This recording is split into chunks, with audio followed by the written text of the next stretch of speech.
साथियों, भारत का banking system in मुश्किल हालात में भी निरंतर चलता रहा और उसका एक कारण भारत में जो डिजिटल रिवॉल्यूशन आया है, डिजिटल नेटवर्क की जो ताकत बनी है, उसका ये परिणाम मिल रहा है। और आपको साथियों जानकर के खुशी होगी, पूरी दुनिया में जो डिजिटल ट्रांजैक्शन होते हैं ना, कैशलेस, यहां जापान में तो आप लोग टेक्नोलॉजी से भली भांति परिचित रहते हैं, लेकिन ये बात सुनकर के आनंद होगा, आश्चर्य होगा और गर्व होगा। पूरे विश्व में जितना भी डिजिटल ट्रांजैक्शन होता है, उसमें से 40% अकेले भारत में होता है।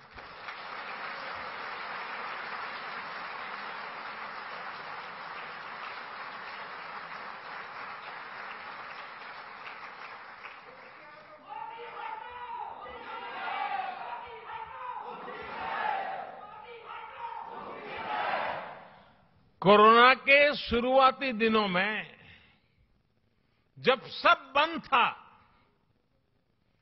उस संकट के कालखंड में भी भारत सरकार एक क्लिक बटन दबा करके एक साथ करोड़ों भारतीयों तक आसानी से उनके लिए जो मदद पहुंचानी है पहुंचा पाते थे।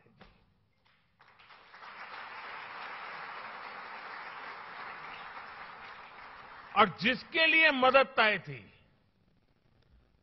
उसी को मिली, समय पर मिली, और इस संकट से जूझने का उसे सामर्थ्य भी मिला। भारत में आज सही मायने में पीपल लेड गवर्नेंस काम कर रही है। गवर्नेंस का यही मॉडल डिलीवरी को एफिशिएंट बना रहा है। यही डेमोक्रेसी पर निरंतर मजबूत होते विश्वास का सबसे बड़ा कारण है। साथियों, आज जब भारत आजादी के 75 साल मना रहा है, आजादी का अमृत महोत्सव मना रहा है, तो वो आने वाले 25 साल यानी आजादी के 100वें वर्ष तक हिंदुस्तान को हमें कहां पहुंचाना है, किस ऊंचाई को प्राप्त करना है, विश्व में हमारे झंडा कहां कहां कैसे कैसे गाड़ना है, आज हिंदुस्तान उस रोड मैप तैयार करने पर लगा हुआ है।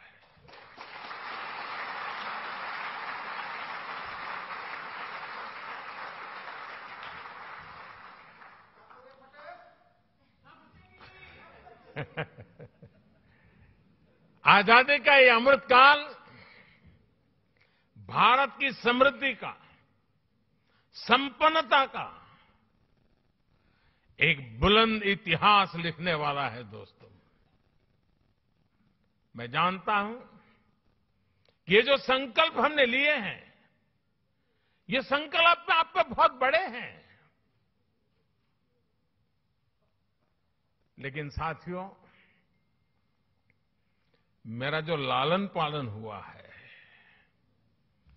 मुझे जो संस्कार मिले हैं, जिन जिन लोगों ने मुझे गढ़ा है, उसके कारण मेरी भी एक आदत बन गई है।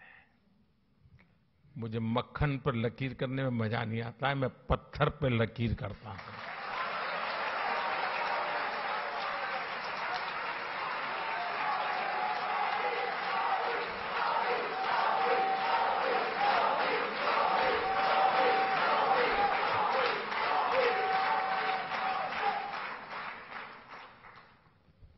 लेकिन साथियों,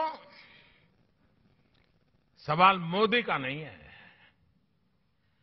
आज हिंदुस्तान से 130 करोड़ लोग, और मैं जापान में बैठे हुए लोगों के भी आंखों में वही देख रहा हूं, आत्मविश्वास, 130 करोड़ देशवासियों का आत्मविश्वास, 130 करोड़ संकल्प, 130 करोड़ सपने और इस 130 करोड़ सपनों को पूर्ण करने का ये विराट सामर्थ्य परिणाम निश्चित लेकर रहेगा। दोस्तों, हमारे सपनों का भारत हम देख के रहेंगे।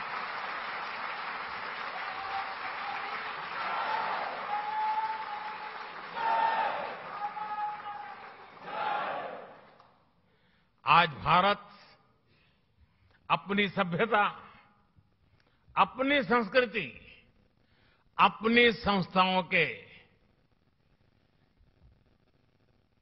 अपने खोए हुए विश्वास को फिर से हासिल कर रहा है।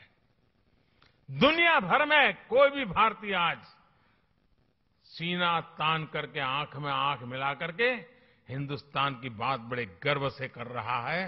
ये परिवर्तन आया है।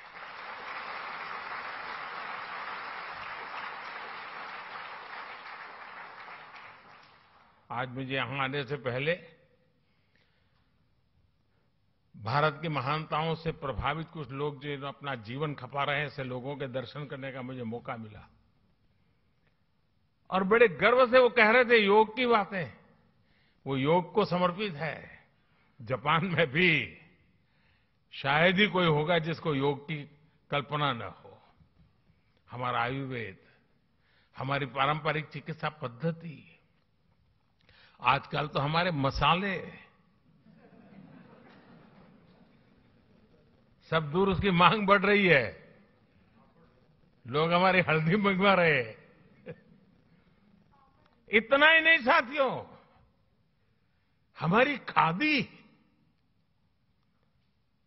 वरना तो आजादी के बाद धीरे धीरे वो नेताओं के कॉस्ट्यूम बनकर के रह गई थी।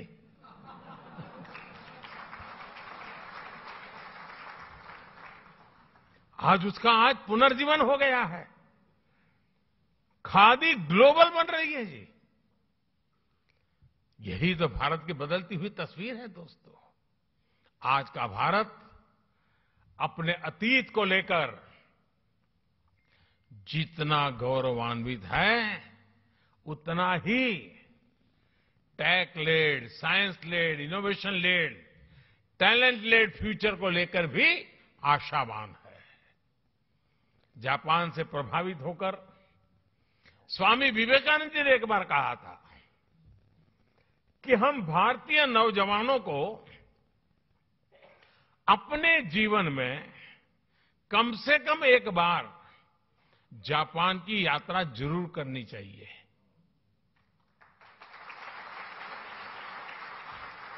आप लोग ये वाक्य पढ़ करके आएंगे हो ऐसा मैं तो नहीं मानता हूं, लेकिन विवेकानंद जी ने भारत के लोगों को कहा था कि भाई एक बार देखकर तो आओ जापान है कैसा।